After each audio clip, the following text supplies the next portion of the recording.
Corona সংক্রমণ বেড়ে যাওয়া ও দেশব্যাপী লকডাউনের ঘোষণা আসায় পাকিস্তান অনূর্ধ্ব-19 দলের সফর স্থগিত করেছে দেশটির ক্রিকেট বোর্ড। এক সংবাদ বিজ্ঞপ্তিতে বিষয়টি নিশ্চিত করেছে পিসিবি। বাংলাদেশে করোনা সংক্রমণ রোধে 14 এপ্রিল থেকে কঠোর লকডাউনের ঘোষণা দিয়েছে সরকার। এর কারণেই পাকিস্তান অনূর্ধ্ব-19 দলের বাংলাদেশ সফর স্থগিত করেছে দুই দেশের ক্রিকেট বোর্ড। পূর্ব নির্ধারিত সূচি অনুযায়ী 11 এপ্রিল বাংলাদেশ সফরে আসার কথা ছিল পাকিস্তানের যুবাদের, কিন্তু এ মাসের শুরুতে দেশে লকডাউন ঘোষণা করায় তাদের সফর পিছিয়ে দেওয়া হয়। নতুন সূচি অনুযায়ী তাদের বাংলাদেশে আসার কথা ছিল 17 এপ্রিল, তবে এবারও সেটাও স্থগিত হয়ে গেল। করোনার প্রকোপ কমলে এবং ফাঁকা উইন্ডো পেলে সিরিজটি আয়োজন করতে চায় দুই দেশের ক্রিকেট বোর্ড। প্রেস বিজ্ঞপ্তিতে এমনটাই জানিয়েছে পিসিবি। নতুন সূচিতে 23 এপ্রিল থেকে সিলেট আন্তর্জাতিক ক্রিকেট স্টেডিয়ামে অনুষ্ঠিত হওয়ার কথা ছিল সিরিজের একমাত্র 4 দিনের ম্যাচ। এরপর ওয়ানডে সিরিজের প্রথম 3 ম্যাচ সেখানে হওয়ার পর শেষ দুটো ওয়ানডে অনুষ্ঠিত হওয়ার কথা ছিল ঢাকায়।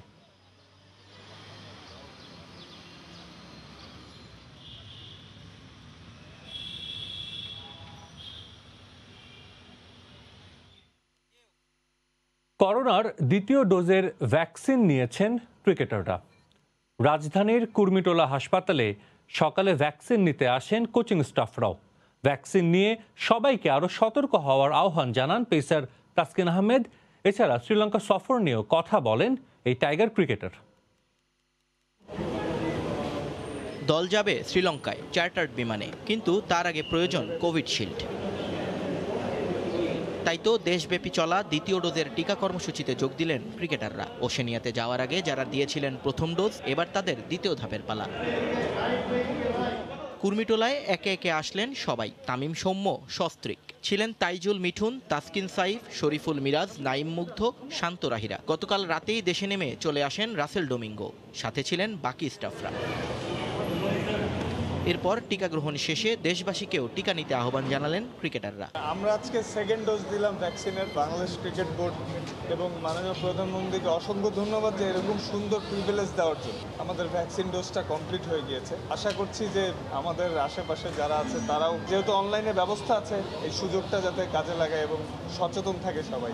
মাঠের মানুষ যেখানেই যাক কথা তো বলতেই হয় ক্রিকেট নিয়ে, তাই তাসকিনকেও জানাতে হলো শ্রীলঙ্কা সফরের পরিকল্পনা। প্রিপারেশন ভালো, ওখানে যেও কিছুদিন পাবো, তো আশা করি ভালো কিছু হবে। আল্লাহ ভরসা, সবাই দোয়া করেন আল্লাহ যাতে আমাদের সুস্থ রাখে আর সেরাটা দেয়, তাহলে ভালো কিছু হবে। এদিকে করোনা আক্রান্ত হয়েছেন বিসিবির ক্রিকেট অপারেশনস চেয়ারম্যান এবং জাতীয় দলের সাবেক অধিনায়ক আকরাম খান। নিয়ন মোহাইমিন, সময় সংবাদ, ঢাকা। শ্রীলঙ্কা সফরে কোয়ারেন্টিন জটিলতার সমাধান হয়েছে। সফরে 3 দিন কোয়ারেন্টিনে থাকার পর অনুশীলন শুরু করতে পারবে বাংলাদেশ ক্রিকেট দল, এমনটা নিশ্চিত করেছেন বিসিবির প্রধান নির্বাহী নিজামুদ্দিন চৌধুরী সুজন। এছাড়াও তিনি জানান, এশিয়া কাপ আয়োজন নিয়ে শঙ্কা থাকলেও আসরে অংশ নেওয়ার ব্যাপারে প্রস্তুত আছে টাইগাররা। আমাদের যেটা প্ল্যান রয়েছে, আমাদের প্রথম 3 দিন রুম কোয়ারেন্টাইন, তারপর প্র্যাকটিস চলবে, আর তারপর একটা উইদিন আমাদের টিমের মধ্যে, আমাদের প্লেয়ারদের মধ্যে একটা প্র্যাকটিস ম্যাচের আয়োজন করা হয়েছে। শ্রীলঙ্কাও বাংলাদেশে আসার প্রোগ্রাম রয়েছে। আমরা আশা করছি আগামী মিড মেতে শ্রীলঙ্কা 3টা ওয়ানডে ম্যাচ খেলার জন্য বাংলাদেশে আসবে। এশিয়া কাপে যেহেতু এশিয়ান ক্রিকেট কাউন্সিল দেখছে, সো আমার মনে হয় যে Asian cricket council will be the right organization ওখান থেকে কথা বলাটা। আমরা বিইং এ মেম্বার, আমরা এটা বলতে পারি যে আমরা আমাদের প্রিপারেশন নিয়ে রেখেছি। যদি এশিয়া কাপের কোনো স্লট বা কিছু নির্ধারিত হয়, আমরা সেভাবে অংশগ্রহণ করব। রোববার শুরু হচ্ছে সাকিব আল হাসানের আইপিএল মিশন। নিজের পুরনো দল সানরাইজার্স হায়দ্রাবাদের বিপক্ষে মাঠে নামবেন বিশ্বসেরা অলরাউন্ডার। গেল আসরে প্রত্যাশা পূরণে ব্যর্থ হওয়া সুনীল নারায়ণের জায়গায় একাদশে জায়গা হতে পারে সাকিবের, এমন খবর ভারতের গণমাধ্যমে। চেন্নাইয়ে ম্যাচ শুরু হবে বাংলাদেশ সময় রাত 8টায়। অপেক্ষার প্রহর শেষ হতে চলেছে। অবশেষে আবারও পার্পল গোল্ড জার্সিতে মাঠে দেখা যাবে সাকিব আল হাসানকে। সাকিব নাইটদের জন্য লাকি চার্ম, যে দুবার শিরোপা জিতেছে কেকেআর। দলে ছিলেন মিস্টার 75। শিরোপা জয়ের পথে রেখেছিলেন গুরুত্বপূর্ণ ভূমিকা। 2019 বিশ্বকাপে অতি মানবীয় পারফরমেন্সের পর সাকিবকে নিয়ে প্রত্যাশার ব্যাপ্তিও বেড়েছে। মৌসুমের প্রথম ম্যাচে সাকিব আল হাসানদের প্রতিপক্ষ সানরাইজার্স হায়দ্রাবাদ। সাবেক দলের বিপক্ষে প্রথম ম্যাচে সাকিব খেলবেন কিনা এ নিয়ে সবারই আছে ব্যাপক আগ্রহ। কেকেআরের মতো সাবেক চ্যাম্পিয়ন সানরাইজার্স হায়দ্রাবাদ এবার মুখিয়ে আছে শিরোপা ফিরে পেতে। দলটার কোচ ট্রেভর বেইলিস কেকেআরও ছিলেন 2012 থেকে 15 পর্যন্ত।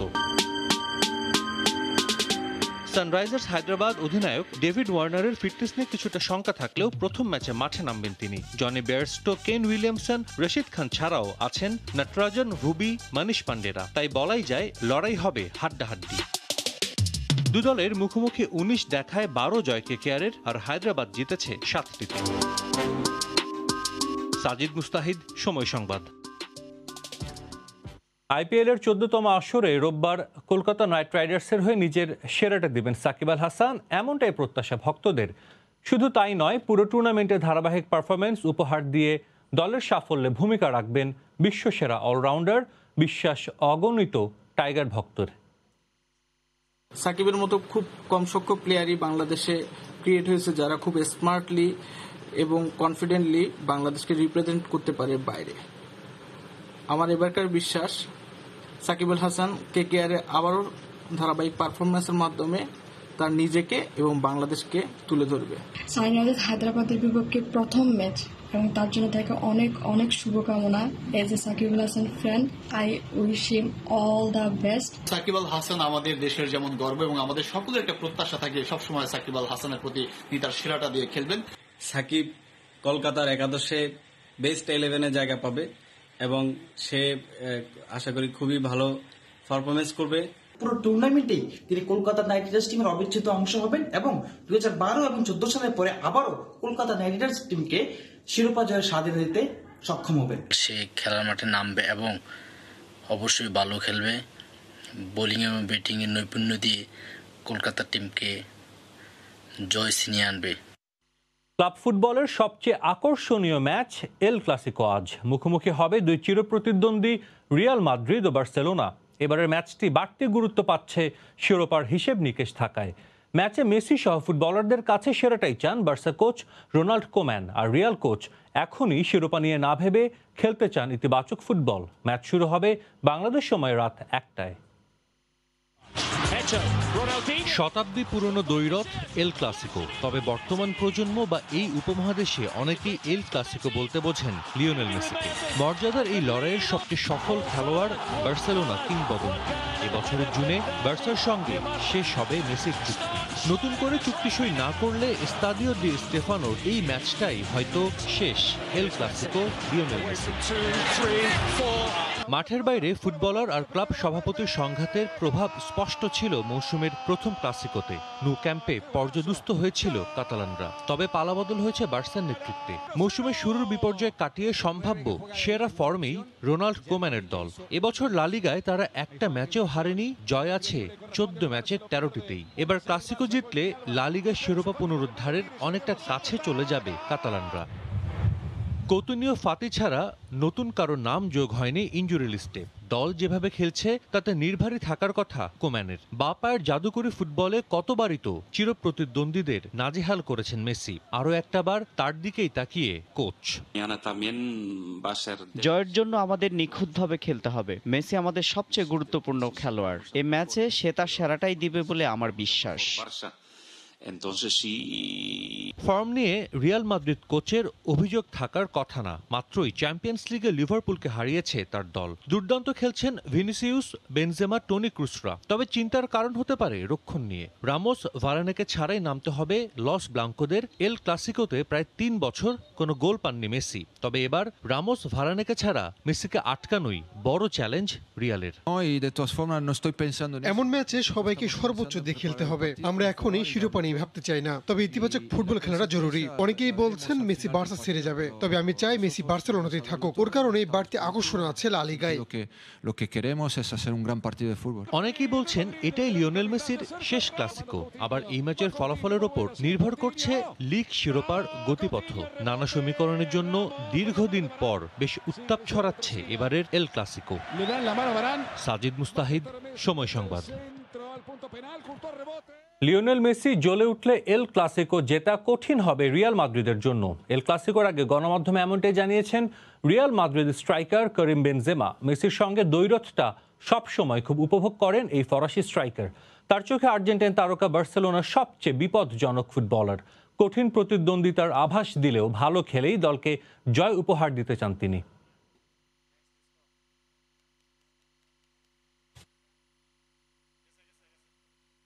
করোনায় নাকাল জনজীবন, প্রতিদিনই ঝরছে প্রাণ, জনমনে স্বস্তি নেই এতটুকু। এর মধ্যেই সবার মাঝে উত্তাপ ছড়াতে হাজির রিয়াল মাদ্রিদ ও বার্সেলোনা। মৌসুমের প্রথম এল ক্লাসিকো দেখতে মুখিয়ে আছেন ফুটবল প্রেমীরাও, রোমাঞ্চ ছড়াতে প্রস্তুত ফুটবলাররাও। লা লিগায় এবারের এল ক্লাসিকো বেশ গুরুত্বপূর্ণ রিয়াল ও বার্সা দু দলের জন্যই। 29 ম্যাচে 65 পয়েন্ট নিয়ে 2 নম্বরে আছে বার্সা, 63 পয়েন্ট নিয়ে 3-এর রিয়াল। শীর্ষে থাকা অ্যাটলেটিকোর সংগ্রহ 66 পয়েন্ট। এ দুই দলের লড়াইয়ে যে জিতবে সেই এগিয়ে যাবে শিরোপার রেসে। ফুটবল বিশ্বে দুই চিরপ্রতিদ্বন্দ্বী দলের লড়াই অনেকই আছে, কিন্তু স্পেনের ফুটবলের রিয়াল বার্সা দ্বৈরথকেই সবকিছুর চেয়ে এগিয়ে রাখতে চান রিয়াল স্ট্রাইকার করিম বেনজেমা। তার মতে এল ক্লাসিকোই বিশ্বের সবচেয়ে জনপ্রিয় দ্বৈরথ। ইপিএল, বুন্দেসলিগা আরো অনেক লিগের খেলাই আমরা প্রতিনিয়ত দেখে থাকি, কিন্তু আমার কাছে রিয়াল বার্সার মধ্যকার এল ক্লাসিকোকেই সেরা মনে হয়। এর পরতে পরতে ছড়িয়ে থাকে রোমাঞ্চের ছোঁয়া। 2009 সাল থেকে রিয়ালের জার্সিতে খেলছেন বেনজেমা। 187 গোল করেছেন 374 ম্যাচে। এ মৌসুমে লা লিগায় তার গোল 18টি। রিয়ালের অন্যতম নির্ভরতার প্রতীক এই ফরাসি তারকা। রিয়ালে যোগ দেওয়ার পর থেকেই বার্সেলোনা তারকা মেসির সঙ্গে দ্বৈরথটা বেশ উপভোগ করেন বেনজেমা। তার চোখে মেসি বার্সেলোনার সবচেয়ে বিপজ্জনক ফুটবলার। সে জ্বলে উঠলে এল ক্লাসিকো জেতা কঠিন। আমার চোখে বার্সেলোনার সেরা তারকা মেসি। সে জ্বলে উঠলে ভেন্যু যেখানেই হোক না কেন ম্যাচ জেতা কঠিন। ওর সঙ্গে লড়াইটা বেশ উপভোগ করি আমি। ও থাকলে জমে ওঠে ম্যাচ। প্রতিপক্ষ দলের হয়েও মেসির খেলা উপভোগ করেন বেনজেমা। সেখানে নিজের দলের সতীর্থদের কাছে তো মেসি আরও প্রিয়। এল ক্লাসিকোর আগে গণমাধ্যমে তেমনটাই জানিয়েছেন বার্সেলোনা মিডফিল্ডার পেদ্রি। মাঠে মেসি নাকি তাকে সবসময় ভালো খেলার জন্য অনুপ্রেরণা যোগান। আর্জেন্টাইন তারকার স্নেহ মমতা বড় প্রিয় এই স্প্যানিশ ফুটবলারের কাছে। পারভিন আক্তার, সময় সংবাদ। দর্শক, আপনারা তখন প্রতিবেদনে দেখছিলেন আর কিছুক্ষণ পর এল ক্লাসিকোতে মুখোমুখি হবে রিয়াল মাদ্রিদ এবং বার্সেলোনা, এবং এল ক্লাসিকোর নানা খুঁটিনাটি তথ্য আছে এবং সেগুলো জানাতে আমাদের সঙ্গে এখন যুক্ত হচ্ছেন সহকর্মী তারেক হাসান শিমুল। ধন্যবাদ সাজিদ। আসলে এল ক্লাসিকো আসলে ধ্রুপদী দ্বৈরথ কিংবা শতবর্ষী দ্বৈরথ যেটাকে বলি না কেন, গোটা বিশ্বের ফুটবল ভক্তরা, যদিও স্প্যানিশ ক্লাব ফুটবলের একটি দ্বৈরথ, তারপরেও কিন্তু গোটা বিশ্বের ফুটবল ভক্তরা কিন্তু এই একটি ম্যাচের দিকে কিন্তু তাকিয়ে থাকে। যদি ম্যাচগুলোর আলোচনা করি, আসলে এল ক্লাসিকো এখন পর্যন্ত যদি যে ম্যাচগুলো হয়েছে সেগুলো যদি আমি আপনাদেরকে একটু দেখাই, যে দর্শকরা নিশ্চয়ই দেখতে পাচ্ছেন 278টি ম্যাচ এখন পর্যন্ত আসলে দুই দলের মধ্যে হয়েছে, যেখানে আসলে জয়টা বেশ খুব বেশি যে পার্থক্য তা না। 115 ম্যাচে জয় পেয়েছে বার্সেলোনা, অন্যদিকে রিয়াল মাদ্রিদের 101টি ম্যাচে জয়, আর হচ্ছে ড্র 62টি ম্যাচে। যদি এই ম্যাচগুলোর এর আগের হিসেবগুলোর কথা বলি বা সাম্প্রতিক সময়ের হিসেবগুলোর কথা বলি, সাম্প্রতিক সময়ের আলোচনা করলে দেখা যাচ্ছে যে রিয়াল বার্সেলোনার ক্ষেত্রে কিন্তু বেশ এগিয়ে রয়েছে। সেক্ষেত্রে তাছাড়া ম্যাচটাও কিন্তু হচ্ছে রিয়াল মাদ্রিদের ঘরের মাঠে, সেক্ষেত্রে কিন্তু এগিয়ে রাখতে হবে রিয়াল মাদ্রিদকে। যদি আপনি দেখেন একাদশটা রিয়াল মাদ্রিদের, সেক্ষেত্রে কিন্তু আপনি দেখতে পাবেন থিবু কোর্তা বরাবরই পছন্দের তালিকায় থাকবেন গোল পোস্টে। সেক্ষেত্রে কিন্তু তাছাড়া যদি ফরমেশনের কথা বলি, 3-4-3 ফরমেশনটা স্বাভাবিকভাবে জিনেদিন জিদান পছন্দ করে থাকেন, এবং কি সেই দিক থেকে কিন্তু ভিনিসিয়াস, বেনজেমা, অ্যাসেনসিওকে দায়িত্বটা পালন করতে হবে।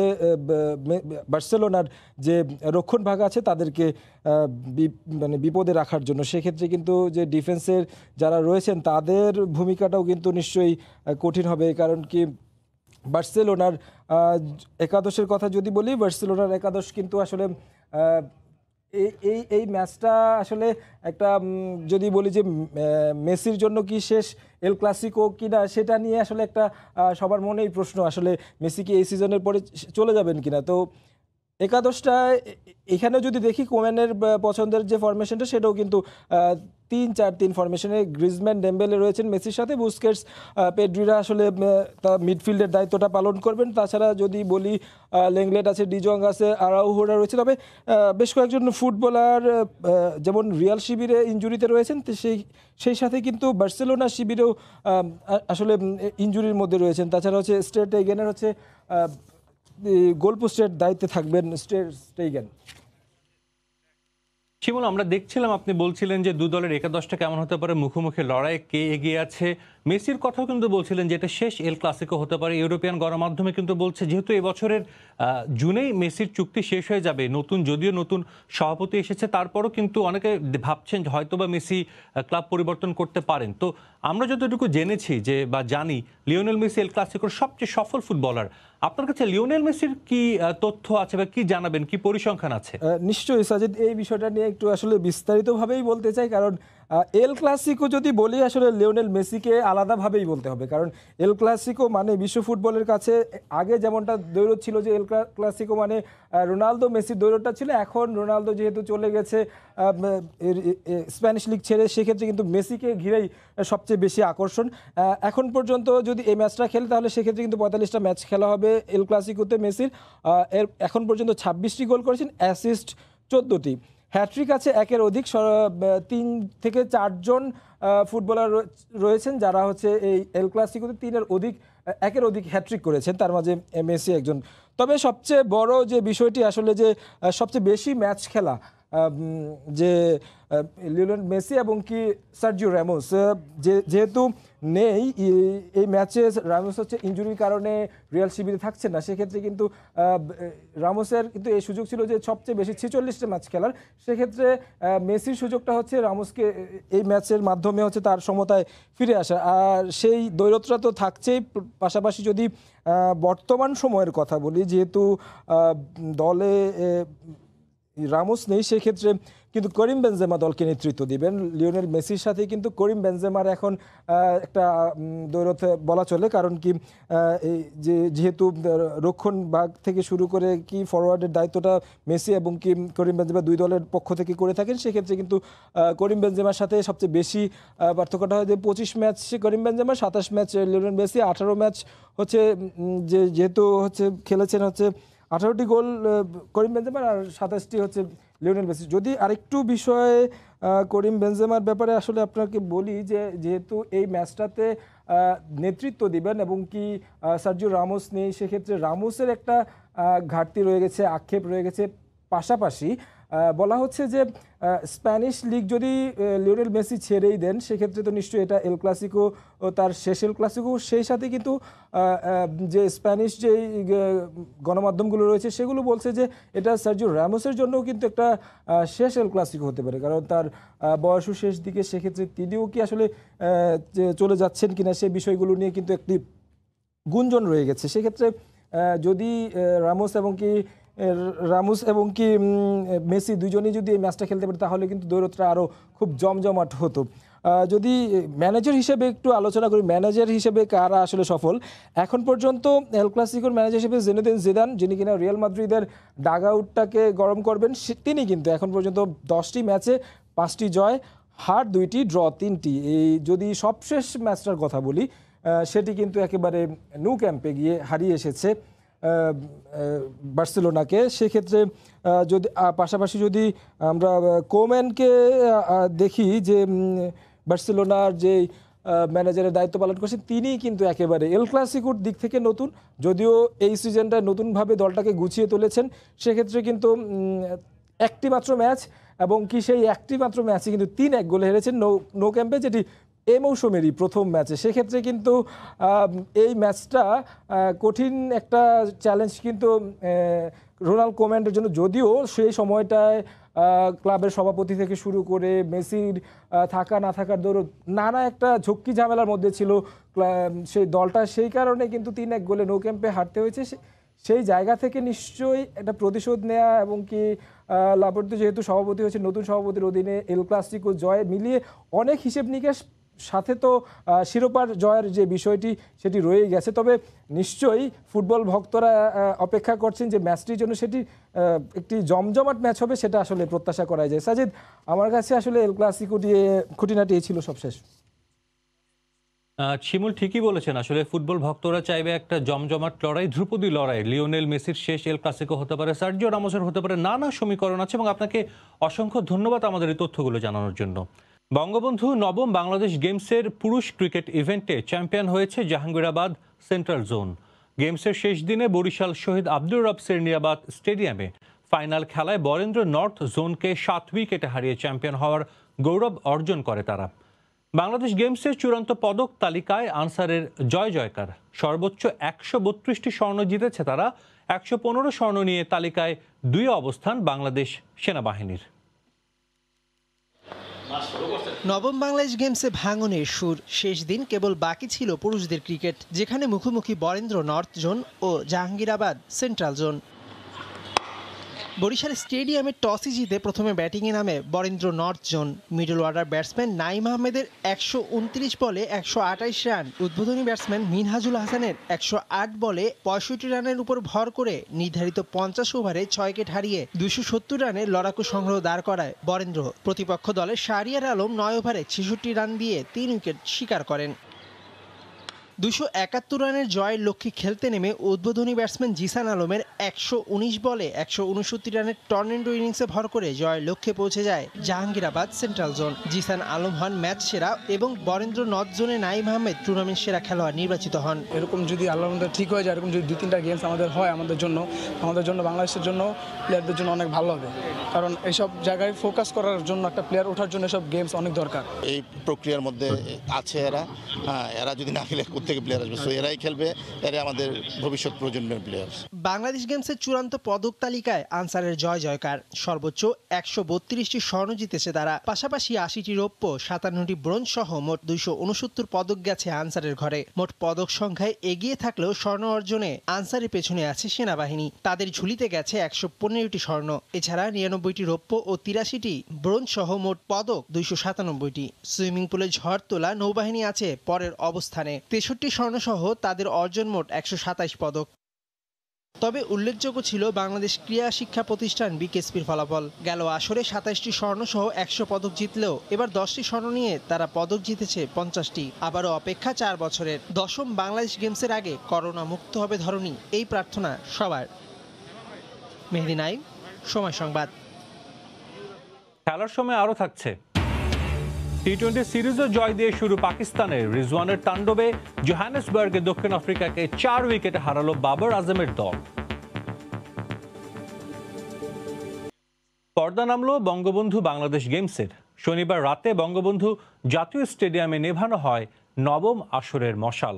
ভিডিও কনফারেন্সে গেমসের সমাপ্তি ঘোষণা করেন অনুষ্ঠানের প্রধান অতিথি অর্থমন্ত্রী আ.হ.ম মুস্তফা কামাল। এছাড়া ভার্চুয়ালি বক্তব্য রাখেন সেনাপ্রধান ও বিও এর সভাপতি জেনারেল আজিজ আহমেদ। করোনা মহামারীতে বড় আয়োজন সম্ভব না হলেও রেকর্ডময় আসন নিয়ে সন্তুষ্ট বিওএ। এদিকে পদক জয়ীদের পরিচর্যায় ফেডারেশনগুলোকে আগ্রহী হওয়ার আহ্বান জানিয়েছেন ক্রীড়া প্রতিমন্ত্রী জাহিদ হাসান রাসেল। সমাপ্তি সবসময়ই আবেগময়, তবে সফল সমাপ্তিতে থাকে সুখানুভূতিও। বাংলাদেশ অলিম্পিক অ্যাসোসিয়েশন কর্মকর্তাদের এখন তেমন ভালো লাগা থাকতেই পারে। করোনা মহামারীর মাঝেই যে শেষ পর্যন্ত বঙ্গবন্ধু বাংলাদেশ গেমসের সফল আয়োজনে সক্ষম হলেন তারা। গেল 31 মার্চ বঙ্গবন্ধু শেখ মুজিবুর রহমানের জন্মস্থান টুঙ্গিপাড়া থেকে মশাল যাত্রা শুরু হয়। দেশের তারকা অ্যাথলিটদের হাত ঘুরে 1 এপ্রিল বঙ্গবন্ধু জাতীয় স্টেডিয়ামে যা প্রজ্বলন করা হয়। সেই মশাল নিভল বাংলাদেশের ক্রীড়ার প্রাণকেন্দ্রে। সমাপনী অনুষ্ঠানের লাল সবুজ আলো আছড়ে পড়ল শূন্য গ্যালারিতে। মহামারী না হলে যে গ্যালারিতে থাকতো দর্শক, অংশগ্রহণকারী ক্রীড়াবিদদের পদচারণায় মুখর থাকতো গেইটের লাল গালিচাটা। পূর্ণতা না পেলেও গেমস আয়োজনেই তৃপ্ত থাকতে চায় বিওএ। এই গেমটি দিয়ে এমন জায়গায় আসছিল যেখানে আমরা করতে পারবো কিনা সেরকম একটা সিচুয়েশন ছিল, এবং সেই জায়গায় উল্টা দিকে বাউন্স করে এই গেমটি এত সুন্দর সফলভাবে শেষ হয়েছে, সফলতার সুতে শেষ হয়েছে। One of the best game বাংলাদেশের ইতিহাস। নতুন নতুন রেকর্ডস হয়েছে, নতুন নতুন প্লেয়ারগুলো বেরিয়ে আসছে। যেগুলি আমাদের স্টার প্লেয়ার ছিল তাদেরকে বিট করে যারা অনেক নতুন প্লেয়াররা বেরিয়ে এসেছে, এবং এদেরকে আমরা ঠিকভাবে পরিচর্যা যদি করি ভবিষ্যতে ইনশাল্লাহ এরাই আমাদের বাংলাদেশের সুনাম বয়ে নিয়ে আসবে। দেশের 29 ভেন্যুর 30 ডিসিপ্লিনে প্রায় 5,500 অ্যাথলিট অংশ নিয়েছিলেন, যেখানে আধিপত্য ছিল সার্ভিসেস দলগুলোর। গেমসের সব পদক জয়ীকে নিয়ে পরিকল্পনার কথা জানিয়েছেন ক্রীড়া প্রতিমন্ত্রী। এই খেলোয়াড়দেরকে আমাদেরকে ধরে রাখতে হবে এবং তারা যাতে সারা বছর প্রশিক্ষণ পায়, তারা যাতে বিভিন্ন খেলাধুলায় অংশগ্রহণ করতে পারে, সেই পরিবেশটা আমাদেরকে তৈরি করতে হবে। আমি আশা করি এই ক্ষেত্রে আমাদের বিভিন্ন ফেডারেশনগুলো কাজ করবে। সমাপনী অনুষ্ঠানে জায়ান্ট স্ক্রিনে প্রদর্শিত হয় 30টি ডিসিপ্লিনের ক্রীড়াবিদদের সব প্রতিযোগিতার টুকরো ছবি। এছাড়া লেজার শোয়েরও আয়োজন করা হয়। আর শেষ ভাগে আধার চিরে আকাশ আলোকিত আতশবাজির ছটায় যেন বার্তা রেখে গেল সংকট কাটিয়ে পৃথিবীও ফিরবে আপন আলোয়। মাকসুম আলম খান, সময় সংবাদ, ঢাকা। এদিকে করোনার মাঝেও খেলোয়াড়দের প্রশিক্ষণ চালু রাখায় বাংলাদেশ গেমসে চ্যাম্পিয়ন হতে পেরেছে বাংলাদেশ আনসার। খেলোয়াড়দের আর্থিকভাবে সহায়তা দিয়েছে বাহিনীটি। সারা দেশের প্রতিভাবান খেলোয়াড়দের পরিচর্যা করায় এসেছে এমন সাফল্য বলে জানান বাংলাদেশ আনসারের ক্রীড়া ও সংস্কৃতি বিভাগের সহকারী পরিচালক রায়হান উদ্দিন ফকির। ক্রীড়াঙ্গনে ভালো করার জন্য পূর্বের বাংলাদেশ গেমসে যে চ্যাম্পিয়ন হয়েছে সেই ধারাবাহিকতা রক্ষার্থে আমাদেরকে নির্দেশনা প্রদান করেছেন এবং সেই আলোকে আমাদের ক্রীড়াঙ্গনে ভালো করার জন্য আমরা কাজ করে যাচ্ছি। এই করোনাকালীন সময়েও আমাদের নিবিড় অনুশীলন অব্যাহত ছিল। আমরা স্বাস্থ্যবিধি মেনে করোনাকালীন সময়ে আমরা নিবিড় অনুশীলন করেছি। ক্রীড়াঙ্গনে যারা ভালো করে বা ভালো করার ইচ্ছা পোষণ করে তাদেরকে আমরা প্রতিভা অন্বেষণ ক্যাম্পের মাধ্যমে শফিকুর আনসার একাডেমিতে এনে নিবিড় অনুশীলনের ব্যবস্থা করে থাকি। তো সেটা একটা অন্যতম বড় কারণ। সেখান থেকে অনেক উদীয়মান তরুণ ভালো খেলোয়াড় বের হয়ে আসে। তো আমরা প্রতিভা অন্বেষণ ক্যাম্পের থেকে প্লেয়ার সিলেক্ট করি আর আমাদের যে সমস্ত প্লেয়ার রয়েছে পূর্বের তাদেরকে নিবিড় অনুশীলন করাই। তাদের সব দিক মিলিয়ে যখন কম্বাইন একটা প্রশিক্ষণ হয় তখন আমাদের জন্য একটা ভালো রেজাল্ট চলে আসে। তাছাড়া আমরা অনেকগুলি ইভেন্টে অংশগ্রহণ করে থাকি, নারী এবং পুরুষ অনেকগুলি ইভেন্টে অংশগ্রহণ করা আমাদের চ্যাম্পিয়ন হওয়ার ক্ষেত্রে অন্যতম একটা প্রধান কারণ। দেখছেন খেলার সময়, সঙ্গেই থাকুন। এটাই সঠিক সময় নিজেদের বাড়িতে ওঠার। কাপড়ের ময়লা দুর্গন্ধ বাড়ছে, রোজগার না। লেখাপড়া শিখেছো বলে কি স্বামীকে শেখাবে? জামা কাপড় আর চিন্তা ভাবনা দুইটা থেকেই পুরনো ময়লা দূর করতে হবে। শেখাবো নিজের কোচিং ক্লাসে, দুজনে রোজগার করব, নিজেদের বাড়িতে উঠবো। Wheel 2-in-1। দেশের সর্বনিম্ন ক্যাশ আউট চার্জ শুধুমাত্র নগদে, তাই নতের নগদে চলে আসলাম। To a world in vogue. Color it, climb it up with shades of your own reflection. Berger Luxury Silk Metallic Finish. The fashion statement for your wall. দেশের সর্বনিম্ন cash out charge শুধুমাত্র নগদে, তাই নতে নগদে চলে আসছি। 3 ধাপে রিফাইন্ড ওমেগা 3, 6 ও 9 এর triple power, vitamin A fortified এবং ভিটামিন ই ও কে সমৃদ্ধ নিউট্রিয়েন্টস রিটেইন টেকনোলজিতে অক্ষুণ্ণ থাকে সকল পুষ্টিগুণ। কোলেস্টেরল ফ্রি বিশ্বসেরা সয়াবীজ থেকে সরাসরি বোতলে তীর অ্যাডভান্সড সয়াবিন তেল, এখন আরো অ্যাডভান্সড। নগদ অ্যাপে সব নাম্বার সেন্ড মানি একেবারে ফ্রি, তাই নতে নগদে চলে এলাম। বার্জার ব্রিথ ইজি ভাইরাকেয়ার এর সিলভার আয়ন টেকনোলজি তৈরি করে অ্যান্টিভাইরাস কোটিং, যা দেয়ালে আসা ভাইরাস ও ব্যাকটেরিয়া ধ্বংস করে। সুরক্ষিত দেয়াল, নিরাপদ পরিবার। নগদ অ্যাপে সব নাম্বার সেন্ড মানি একেবারে ফ্রি, তাই নতে নগদে চলে আসলাম। সাধারণ লাল বা ব্রাউন আটায় গমের ভুসি মেশানো থাকলেও থাকে না পূর্ণ পুষ্টিগুণ। অন্যদিকে বাংলাদেশের প্রথম হোল হুইট আটা তীর তৈরি হয় গমের সকল প্রাকৃতিক গুণাগুণ অক্ষুণ্ণ রেখেই। তাই স্বাস্থ্য সচেতন মানুষের প্রথম পছন্দ হোক তীর হোল হুইট আটা। দেশের সর্বনিম্ন ক্যাশ আউট চার্জ শুধুমাত্র নগদে, তাই নতে নগদে চলে আসলাম। আমি এখন বিয়ে করব না, আগে একটা চাকরি পাই তারপর। এই নাও তোমার চাকরির জন্য অ্যাডভান্স মিষ্টিমুখ হয়ে যাক। 41 হোক দৃষ্টিভঙ্গির পরিবর্তন। তীর চিনি লাইফটা সিম্পলি মিষ্টি করে। সবচেয়ে কম খরচে করোনা টেস্ট শুধুমাত্র নগদে। যারা এখনো নগদ অ্যাকাউন্ট খোলেননি, চলুন এখনই খুলে ফেলি। বেক সরষে ইলিশ আমার নতুন ভিডিওর জন্য। এ পর্যন্ত এটা তোর বেস্ট। এ কি এমন মলিন কাপড় পরে ইউটিউবে আসা যাবে না। তার জন্য আছে নতুন রিন, যা কাপড়ের উজ্জ্বলতা অটুট রাখে ব্রাইট লক টেকনোলজির সাহায্যে। নিজের সেরাটা দেখানোর জন্য সেরা রিন। আবারও স্বাগত খেলার সময়। ইংলিশ প্রিমিয়ার লিগের খবর, শেষ মুহূর্তের গোলে লিডস ইউনাইটেডের কাছে 2-1 গোলে হেরেছে ম্যানচেস্টার সিটি। আরেক ম্যাচে ঘরের মাঠে এবছর প্রথম জয় পেল লিভারপুল। অ্যাস্টন ভিলাকে তারা হারিয়েছে 2-1 গোলে। এই ম্যাচের ফলটা দেখে নিশ্চয়ই পেপ গার্দিওলা ভাগ্যকেই দোষবেন, না হলে 29টা শট নিয়ে মাত্র একটা গোল পেতে হয়। শুধু কি তাই, বল দখল থেকে শুরু করে পুরো ম্যাচে শাসন করেছে ম্যানচেস্টার সিটি, কিন্তু স্কোর লাইনটা হতাশ করবে সব সিটি ভক্তদের। এতিহাদ স্টেডিয়ামে আক্রমণাত্মক শুরু করে স্বাগতিকরা। স্বাভাবিকভাবেই ফেভারিটের তকমা নিয়ে মাঠে নামা সিটি ছিল বেশ আগ্রাসী, কিন্তু দিনটা যে ছিল প্রতিপক্ষ লিডস ইউনাইটেডের। তবে তাদের রক্ষণের প্রশংসা করতেই হবে, যাদের বদৌলতে প্রথমার্ধ কোনো গোল হজম করতে হয়নি লিডসকে। তবে এই সময়টায় হৃদয় ভাঙে গার্দিওলা বাহিনীর। 42 মিনিটে প্রথম আক্রমণে যায় লিডস, সেই আক্রমণ থেকে স্কোরশিট 1-0 করেন স্টুয়ার্ট ডালাস। বিরতি থেকে ফিরে আক্রমণে শান দেয় স্বাগতিকরা, কিন্তু কোনোভাবেই যেন প্রতিপক্ষের রক্ষণ ভাঙতে পারছিল না সিটি ফরওয়ার্ডরা। 76 মিনিটে সমতায় ফেরান ফেরান তোরেস।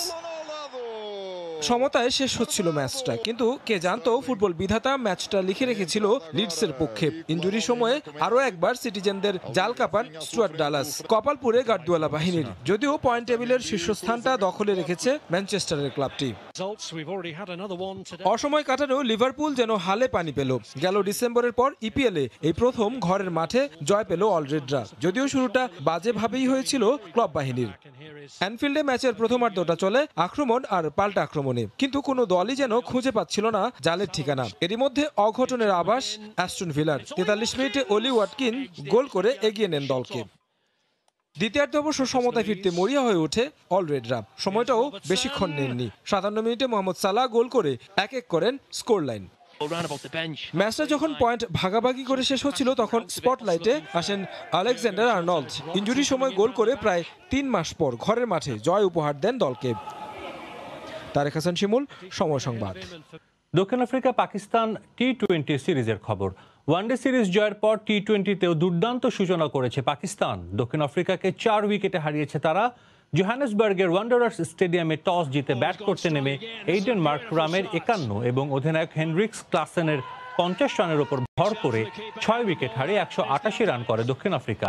জয়ের জন্য 189 রানের লক্ষ্যে ব্যাট করতে নেমে শুরুতেই ঝোড়ো সূচনা এনে দেন দুই ওপেনার। যদিও 14 রান করে আউট হয়ে যান অধিনায়ক বাবর আজম। 19 বলে 27 রান করেন ফখর জামান। মোহাম্মদ হাফিজ খেলেন 11 বলে 13 রানের ইনিংস। পরে ফাহিম আশরাফ এসে দারুণ সঙ্গ দেন মোহাম্মদ রিজওয়ানকে। এই দুজনের ব্যাটেই মূলত জয়ের দ্বার প্রান্তে পৌঁছায় পাকিস্তান। ম্যাচ সেরার পুরস্কার পান মোহাম্মদ রিজওয়ান। 12 এপ্রিল একই ভেন্যুতে হবে সিরিজের দ্বিতীয় টি-20।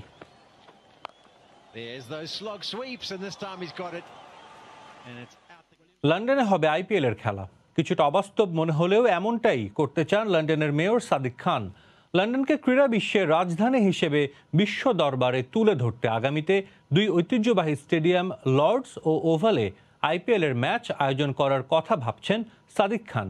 এই বিষয়ে বিসিসিআইর সঙ্গে আলোচনা করবেন বলেও জানিয়েছেন তিনি। শুরু হয়ে গেছে ক্রিকেট বিনোদনের সবচেয়ে বড় আসর আইপিএল। করোনা মহামারীর জন্য 1 বছর পর আবারও ভারতে ফিরেছে এই টুর্নামেন্ট।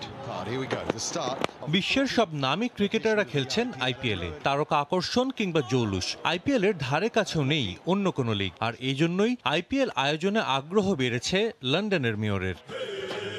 বিশ্বকাপ cricket, euro football, champions league, Wimbledon tennis কিংবা বক্সিং, বড় বড় ইভেন্ট হয়েছে লন্ডনে। আমেরিকান খেলা বেসবলও 10 বছর অনুষ্ঠিত হবে লন্ডনের টটেনহ্যাম হটস্পার স্টেডিয়ামে। তাহলে আইপিএল কেন নয়? আমি লন্ডনকে বিশ্ব ক্রীড়াঙ্গনের রাজধানী হিসেবে গড়ে তুলতে চাই। বিশ্বের বড় বড় ক্রীড়া ইভেন্ট আয়োজন করতে চাই। বেসবল, বক্সিং এর মতো খেলা এখানে হচ্ছে, তাহলে আইপিএল সম্ভব। মহামারীর পর আমরা নতুন করে সব করার পরিকল্পনা করছি। ভারত দলের সঙ্গে কোহলি, রোহিত, বুমরারা খেলছেন, কিন্তু আইপিএল ছাড়া ধোনির খেলা আপনি দেখতে পারবেন না। আমি লন্ডনবাসীকে সেই সুযোগ করে দিতে চাই।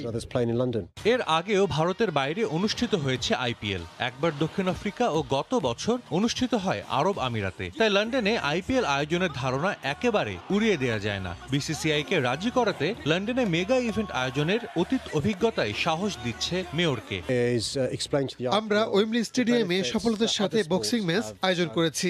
মেজর লিগ বেসবল হচ্ছে। আমার বিশ্বাস আমরা যদি এই পরিকল্পনা আইপিএল কর্তৃপক্ষের সঙ্গে আলোচনা করি, তারা আগ্রহী হবে। সারে কাউন্টি ক্লাব ও সিটি হল একসঙ্গে কাজ করলে এটা আয়োজন সম্ভব। 2016-তে লন্ডনের মেয়র নির্বাচিত হন সাদিক খান। বরাবরই ক্রীড়াপ্রেমী 50 বছর বয়সী এই মেয়র কিশোর বয়সে সারে ক্লাবের ট্রায়ালেও অংশ নিয়েছিলেন। সাজিদ মুস্তাহিদ, সময় সংবাদ। ইউরোপিয়ান ক্লাব ফুটবলের আরও খবর। ইপিএলের বিগ ম্যাচে সাবেক ক্লাব ম্যানচেস্টার ইউনাইটেডকে আতিথ্য দেবে হোসে মরিনহোর টটেনহাম হটস্পার। ম্যাচ শুরু রোববার রাত 9:30টায়। এর আগে সন্ধ্যা 7টায় ইতালিয়ান লিগে ইউভেন্টাসের প্রতিপক্ষ জেনোয়া, বিকেল 4:30টায় টেবিল টপার ইন্টার মিলানের লড়বে ক্যালিয়ারের বিপক্ষে।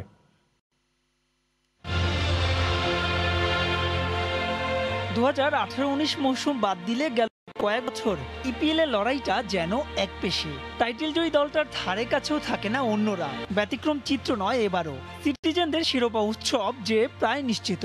বিপরীতে বাকি দলগুলো লড়ছে চ্যাম্পিয়ন্স লিগের টিকেটের মিশনে। টটেনহ্যাম যেন তারই একটা। 31তম রাউন্ডের ম্যাচে এবার স্পারদের পার হতে হবে ইউনাইটেড বাধা। ওলে গানার সোলশায়ারের অধীনে নিজেদের গুছিয়ে এনেছে রেড ডেভিলস শিবির। সব ধরনের প্রতিযোগিতা মিলিয়ে সবশেষ 23 ম্যাচে তারা হেরেছে মোটে। তবে প্রতিপক্ষ টটেনহ্যাম বলেই যত চিন্তা, কারণ মাস্টারমাইন্ড হোসে মরিনহোর টোটকা বদলে দিতে পারে সব হিসেব নিকেশ। হাঁটুর ইনজুরিতে অ্যান্থনিও মার্শিয়াল আর ফিল জোন্স কোভিড পজিটিভ হওয়ায় এ ম্যাচে এরিক বেইলিরও সার্ভিস মিস করবে ইউনাইটেড। তবে শঙ্কা থাকলেও র্যাশফোর্ড আর লুক শোয়ের জন্য শেষ পর্যন্ত অপেক্ষা করবেন কোচ। সেক্ষেত্রে 4-2-3-1 ফরমেশনে দলকে খেলাতে পারেন ওলে গানার সোলশায়ার। অন্যদিকে টটেনহ্যাম পাবে না বেন ডেভিস আর ডোহার্টির সার্ভিস। অনুশীলনে ফিরেছেন সন হিউং মিন। এদিকে এবারের মৌসুমে ইন্টারের দাপটের কাছে সিরিয়ার রেকর্ড চ্যাম্পিয়ন ইউভেন্টাসের পারফরমেন্স যেন হয়ে গেছে ফিকে। সমান ম্যাচে 12 পয়েন্টে গিয়ে ইন্টার, তাই তো শিরোপা ধরে রাখার আশা কার্যত শেষ হয়ে গেলেও সরাসরি চ্যাম্পিয়ন্স লিগ খেলতে এই ম্যাচে জয় চাই ক্রিশ্চিয়ানোর ইউভেন্টাসের। তবে এবারের মৌসুমে জায়ান্টদের রুখে দিতে জুড়ি নেই জেনোয়ার। লিগের দ্বিতীয় সর্বোচ্চ 11টা ম্যাচ ড্র করেছে তারা। তবে পরিসংখ্যান কথা বলছে তুরিনোর ক্লাবটির পক্ষে।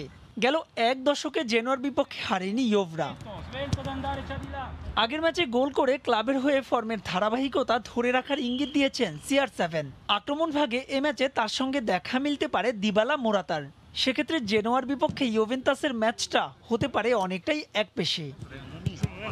মাহবুব রিমন, সময় সংবাদ। করোনাকালীন মানসিক প্রশান্তি ও নিজেকে সুস্থ রাখতে খাগড়াছড়িতে যুব ক্রিকেটাররা নিয়মিত অনুশীলন করছেন। বড় ক্রিকেটার হওয়ার স্বপ্ন নিয়ে নিয়মিত মাঠে ব্যাট বল হাতে ঘাম ঝরাচ্ছেন তারা। জিতেন বড়ুয়ার পাঠানো তথ্য ও ছবি নিয়ে রিপোর্ট। ভোরের আলো ফোটার পরপরই যুব ক্রিকেটাররা মাঠে নেমে পড়েন এমন ক্রিকেট অনুশীলনের জন্য। খাগড়াছড়ি সরকারি উচ্চ বিদ্যালয় মাঠটি তাই ভোরবেলায় থাকে সরব। প্রভাতে ব্যাট বলের ক্রীড়া শৈলী রপ্ত করার এই আয়োজন যে কাউকেই মুগ্ধ করবে।